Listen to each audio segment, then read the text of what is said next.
What is up, everybody? Some very, very sad news coming out of Hollywood today. And as many of you heard, it broke probably about 4 or 5 hours ago that Chadwick Boseman has died at the age of 43. He was diagnosed with, and when this all has come out in the last few hours, he was diagnosed with stage 3 colon cancer in April of 2016. And after that is, of course, when his career really blew up, ironically enough, as he gets diagnosed with this absolutely terrible disease to deal with. Cancer in any form is no joke. But, as soon as he gets diagnosed is when he gets some of his biggest roles. I mean, obviously, you're seeing some of his roles come across the screen right now. I'm here with my good friend and constant collaborator, Aaron Glacier. What's up, buddy? Oh, not much, man. Not much at all. It's just really kind of depressing to see such a talented and celebrated black actor succumb to something so tragic as colon cancer. I mean, Yeah, it's just, 2020 can certainly just suck the biggest dick yeah, ever created. yeah. So what came out, and there's still not a whole lot of details known about this, but he was diagnosed in April of 2016, I believe was what I heard earlier, with stage 3 colon cancer, and eventually progressed to stage 4. He apparently wasn't diagnosed until it was already stage 3, so it wasn't like they found it early, and he was able to, go through chemo and surgery and whatnot, which he went through all that stuff anyway. To Yeah. try to stave off the effects. But I mean, if you think about what this guy managed to do, I mean, let's talk for a minute about how hard it is to do even the slightest thing when you're dealing with cancer. And I think we've all known somebody that has dealt with cancer in some place of our life, someone that has dealt with it, and it's not the kind of thing that you can work through like other diseases. This guy, he got diagnosed, and that year he was in Gods of Egypt. And from then on out, he was in Civil War, A Message from the King, Marshall, Black Panther, Infinity War, and Endgame back to back. Then he did 21 Bridges with the same guys that made Infinity War and Endgame. He did The Five Bloods with Spike Lee. He has actually two things that have filmed and were completed. He was in a movie called Ma Rainey's Black Bottoms, which is completed. I don't know what he was playing in that. And also the Marvel series What If that was filming for Disney Plus. He had actually done some voice work for that.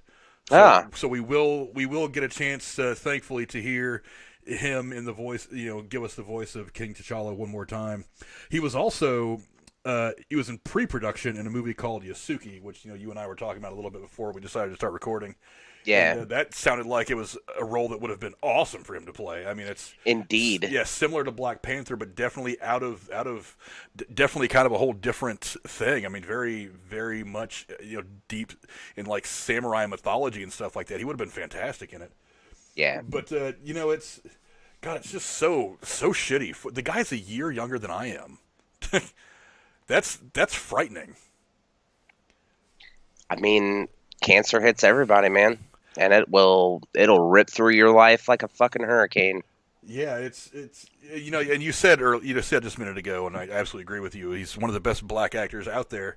I think it gets to a point where you don't necessarily think of a guy like Denzel Washington as a great black actor. You think of him as just a great actor. The color thing doesn't matter when you get to a certain point. I mean, you look at guys like Morgan Freeman, Sidney Poitier, guys like that have just been legendary for decades. He was on his way to that status with a He bullet. was. I mean, He really was. This guy was rattling out. Look, this guy played James Brown, Jackie Robinson, Thurgood Marshall. It's like, hi, you're playing some of the most influential people in history, and you're not just playing the character. You are, by all accounts, perfectly displaying the embodiment of who these people were. And it's a hard thing to do a biopic anymore these days because one of the reasons I've heard that they never made a John Wayne biopic is because he was such a unique person. Even the way he talked, it just every time you try to do that on screen, you just look like you're doing an imitation. This guy takes these very significant, very important people and just pours himself into it, and It's comes out honestly, fantastic. it's not even just that. It's every role he's in. He takes it to a level of seriousness that a lot of actors don't. It's unbelievable. Yeah, it's just horrible. And obviously the tweets are coming from all over the place. Jordan Peele, comedian and director, said this is a crushing blow. That was his entire tweet, and I can't disagree with any of that. Don Cheadle, who plays Rhodey in the MCU, I will miss you, birthday brother. You were always light and love to me. Simu Lin, who was playing in the Ten Rings movie that's coming out, the Shang-Chi movie. He's playing Shang-Chi. Shang-Chi. Said absolutely no words. I have absolutely no words. Rest in power, my brother. Obviously, Mark Ruffalo, Zoe Saldana, everybody from that's involved in the MCU. Kevin Feige's released a statement about it. It's wow. I mean, what? How do you get up from this kind of a gut punch?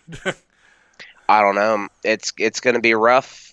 It's going to be hard, but I mean, you just got to think there's people out there right now. His family is probably taking this harder than any of us and any of those people possibly can imagine.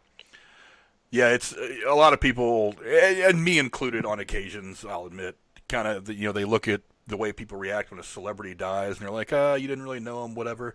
Celebrities have a way of touching our lives in a lot of different That's ways. true. That's why I've tried to get out of the habit of saying stupid shit like that, because I grew up a child of the 80s. When Michael Jackson died, I felt that more than a lot of people, because a lot of the younger people were just kind of like, yeah, he was just some weird guy, had all this stuff going on, and yada, yada, yada. And I was like, yeah, but damn it, if you were alive in the 80s, if you were a kid in the 80s, that guy was everything entertainment. Yep. Everything revolved around him. And I don't know how you compare the two, but I mean, I don't know if you can No, really, yeah. but Jesus Christ, I mean, this guy was getting so good so fast. It's just one of those really tragic, just horrible things. But yeah, definitely go look at some of the movies. I mean, obviously we know him as Black Panther in the MCU, and he's absolutely fantastic in that. But Marshall's a great movie. Gods of Egypt, like I said, I've seen it. It's an interesting movie. He didn't have a huge role in that, but it was definitely one of his breakout performances. 21 Bridges was a very good movie. He did that with the Russo brothers that gave us Infinity War and Endgame. They liked him so much as Black Panther, they cast him in a couple of different things. Yeah. He did The Five Bloods, which I have not seen yet, but I've heard is fantastic. We will actually have, like I said, we'll have a couple of things still left in the can from him. One is Miss Rainey's Black Bottoms. I don't really know much of what that's about. It's just something I found on IMDb as I was looking over his credits. He completed his filming for that. I think that movie's in the can. Hopefully, will be coming out soon. Obviously, we're waiting for some of this pandemic stuff to blow over before we start releasing a lot of new stuff in theaters. Yeah. Marvel fans will be able to at least hear him voice T'Challa one more time in the Marvel What If series. He did do some voiceover work for the first episode of that. And again, he was supposed to be in this other movie that sounded like it would have been fan-friggin-tastic, but unfortunately, we're not going to be able to get him in that. We won't go into, and you were telling me earlier, I think you're probably right about this. We're not going to go into speculation as to what's going to happen with the MCU moving forward. I think that'll be for a video we do sometime later next week. After It's a little too soon, I think. After the shock of all this is set aside, but I mean, damn, just horrible news coming out of Hollywood. It's terrible to see somebody absolutely talented, absolutely and young. Yeah. He's excuse me, he's not that old. I mean, you look at the average life expectancy of someone in the United States these days, and it's well into the 80s and 90s.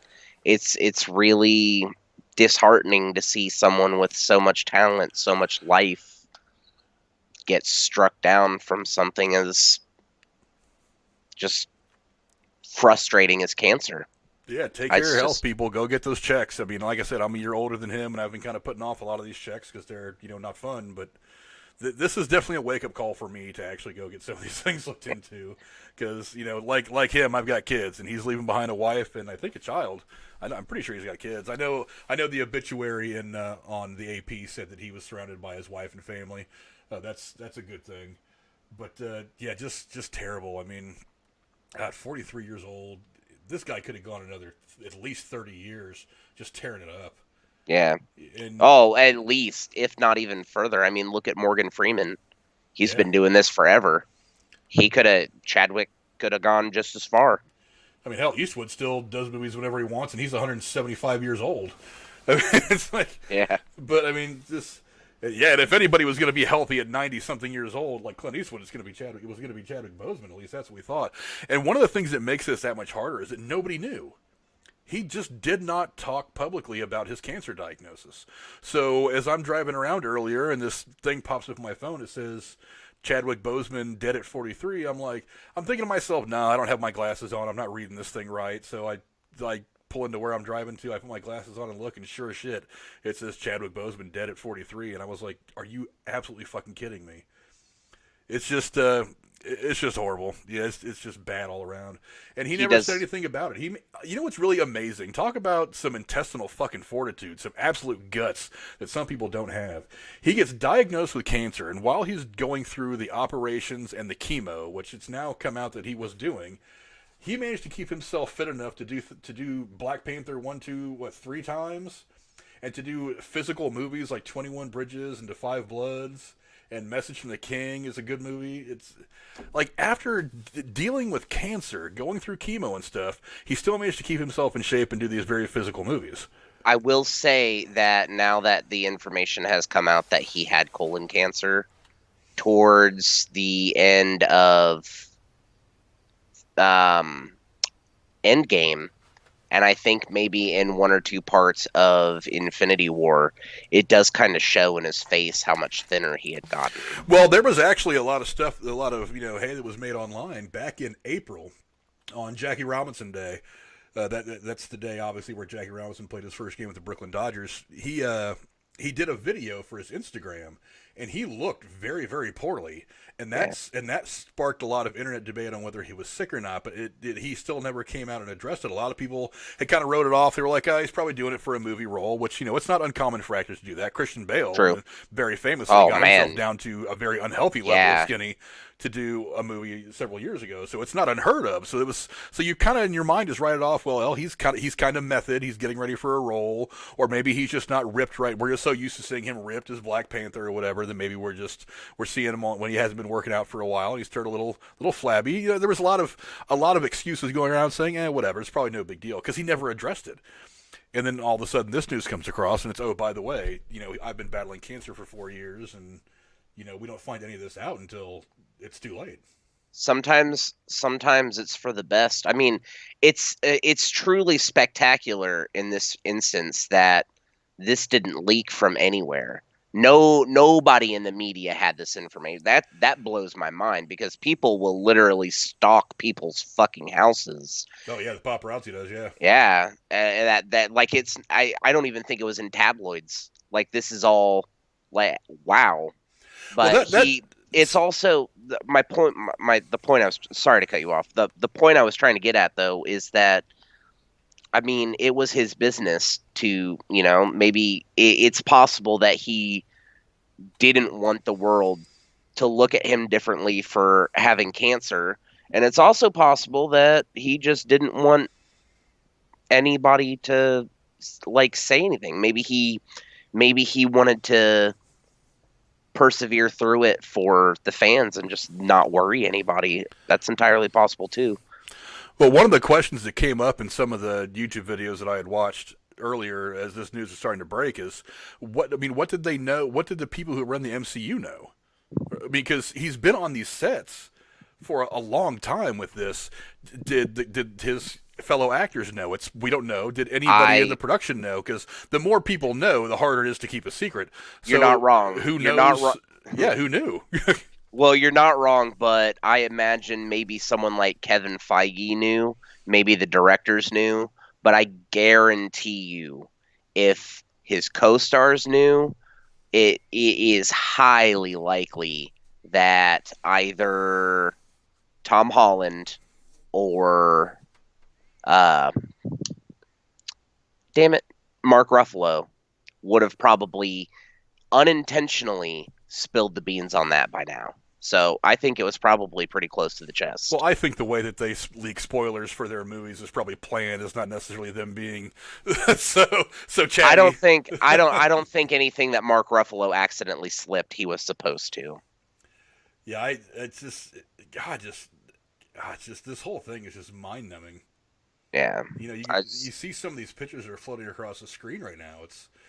In every movie he doesn't look ripped, but I mean he looks like a perfectly healthy, perfectly normal, 40-year-old man. I mean he is a dead ringer for Jackie Robinson. I mean I see him in that Dodgers uniform and I'm like, God, that guy could go out there and play shortstop for the Brooklyn Dodgers right now. And you wouldn't know the difference. I mean I know the difference because I'm a baseball guy. I know what Jackie looked like, but I mean he is just the embodiment of every character that he played. It's just very, very sad. But, I mean, go down in the comments below. Let me know what you guys think. Leave a little bit of love for this guy. I mean, if anybody deserves it, it's him. Definitely one of the, God, I mean, sometimes the brightest stars burn out quicker, they say, and that's definitely him. This guy was on his way to being one of the best all time. And, God, it's just very, very tragic. It's definitely something that's going to be felt throughout the film industry, which is already, dealing with a bunch of crap from all this pandemic and is already reeling from all kinds of things. But to lose somebody like this, that's a knockout blow. Yeah. But, go down in the comments below. Let us know what you guys think. Thanks for checking us out. And, again, a lot of love to Chadwick Boseman, to his family in particular. And obviously, the fans are all feeling it right now. So love to you guys. Let's just go and watch these movies. Let's remember how talented he was. And, I hope you all, just take a minute just to go back and watch this guy more and more and really just suck in how good he was at what he did. But, go down in the comments below. Let us know what you guys think, and we'll talk to you guys later. Wakanda forever. Wakanda forever.